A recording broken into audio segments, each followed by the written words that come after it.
Nauru, shaped like a peanut and smaller than some big city airports, this tropical Pacific island has an unusual history. Thanks to rich deposits of fertilizer ingredient, Nauru's 11,000 citizens are one of the wealthiest people on Earth. But after much of the phosphate was plundered, Nauru squandered its wealth on bad investments, like a 1993 musical about Leonardo da Vinci. That left the island searching for new sources of income, and in recent years it found an answer by becoming a holding station for hundreds of refugees who tried to reach Australia by boat.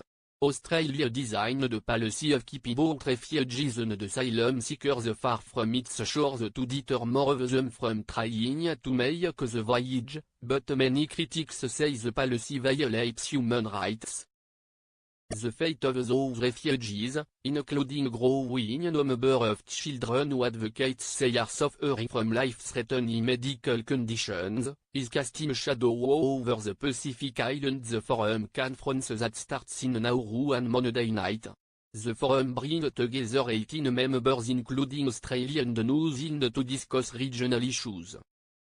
On the agenda plans for an enhanced regional security agreement and the discussions on the threat that climate change poses for low-lying islands. China's growing role in the Pacific will likely be a point of tension, with some forum members favoring diplomatic relations with Taiwan. But Nauru has been eager to limit discussion of the refugees.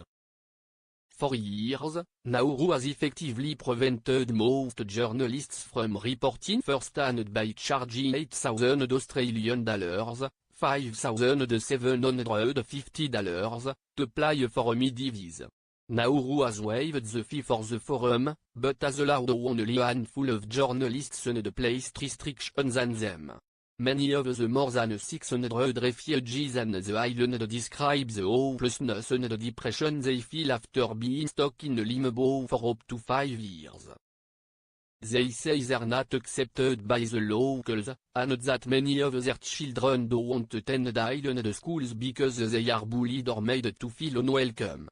While the US has taken some of the refugees from Nauru under a deal struck by former President Barack Obama and reluctantly accepted by President Donald Trump. Many refugees fleeing places like Iran and Somalia say they have no realistic hope of being allowed into the US under its current immigration policies, which has sharpened their sense of despair. A series of Australian court cases have described how some of the 120 or so refugee children on Nauru have been evacuated because they are suffering from resignation syndrome. A medical condition in which they withdraw socially and stop eating and drinking. Ahead of the forum, Nauru has hit back at the findings. Sadly, some refugee children on Nauru are being manipulated into self-harm by some of their families, supported by activists, in a disgusting and tragic political game, the government wrote on Twitter. The end goal is to make international headlines and get to Australia. This is the real child abuse.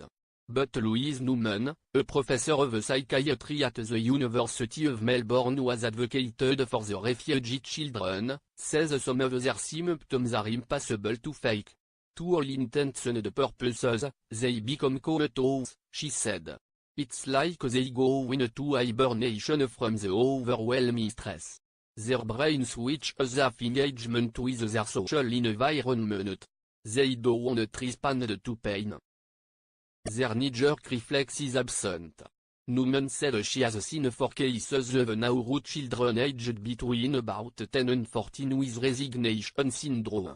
She said they typically need to be rehydrated intravenously and that full recovery can take a year or more. It's very confronting, she said. It speaks to me of the terrible consequences of policies that are poorly thought through for children. Australia should not be condoning what amounts to form of state-sponsored child abuse.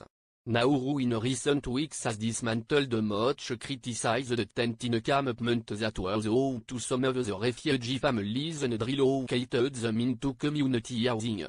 On Twitter, Nauru's government has denounced media reports that it was trying to polish its image ahead of the forum as #fake news.